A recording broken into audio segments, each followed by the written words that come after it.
Pierre et Blanche s'aiment, et ils ne rêvent que d'une seule chose, convoler en juste noces. Pierre est capitaine du roi, et c'est un bon capitaine. Quant à Blanche, elle est mariée. Elle est mariée à un autre homme, Guillaume de Flavie. Mais à ceux qui s'aiment, rien d'impossible. C'est ainsi que le 9 mars 1449, au château de Nels en Tardenois, alors que Guillaume de Flavie, le mari de Blanche, gouverneur de Compiègne, dort gentiment au lit, il se fait assassiner par deux tueurs, un barbier et un homme d'armes. Les commanditaires sont Blanche d'Overbuck, son épouse, enfin son ancienne épouse, maintenant il est mort, et Pierre de Louvain, l'amant de Blanche. Et pour fêter cet heureux événement, 3 jours plus tard, Pierre de Louvain épouse Blanche l'Overbuck. Ils convolent en juste noces.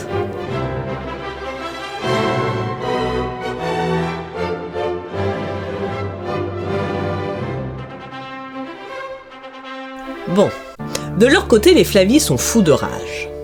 Ils en appellent à la justice qui fait son travail. En avril 1449, Blanche d'Overbuck est arrêtée et ses biens sont confisqués.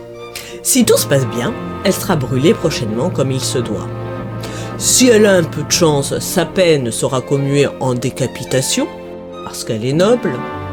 Et si elle a vraiment beaucoup de chance, elle devra faire une amende honorable, édifier une chapelle expiatoire, faire prononcer des messes pour le salut de l'âme de son ancien mari qu'elle a buté.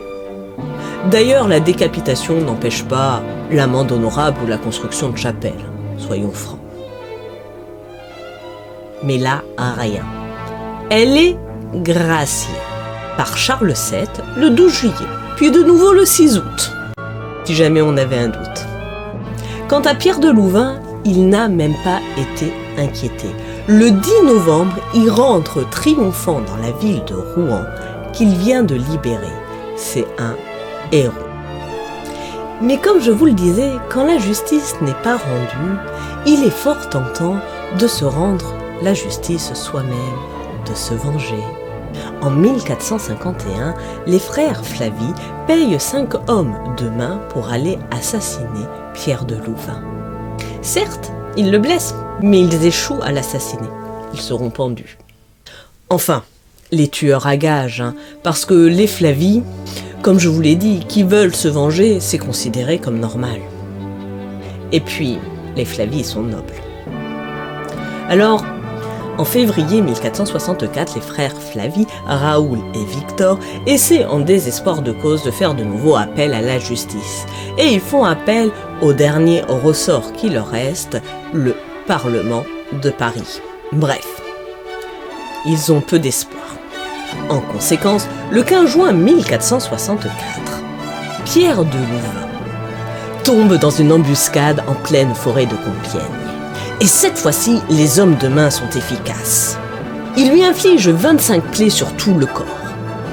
Ils lui crèvent les yeux, lui tranchent la gorge, et l'on raconte que sa cervelle s'est répandue et étalée, telle du Nutella sur une tartine, tout au long du chemin. Enfin, les Flavie ont la vengeance qu'ils s'estimaient en droit d'obtenir. Mais alors, que se passe-t-il pour Blanche, la femme de Pierre de Louvain, l'ex-femme de Guillaume de Flavie?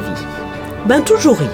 Le 5 juin 1450, le Parlement de Paris entérine l'affaire par une dernière lettre de rémission du roi Charles VII en faveur de Blanche. Mais cela n'a plus aucune importance. La mort de Pierre de Louvain suffit largement à réparer l'outrage fait, à rétablir dans leur honneur les frères Flavie.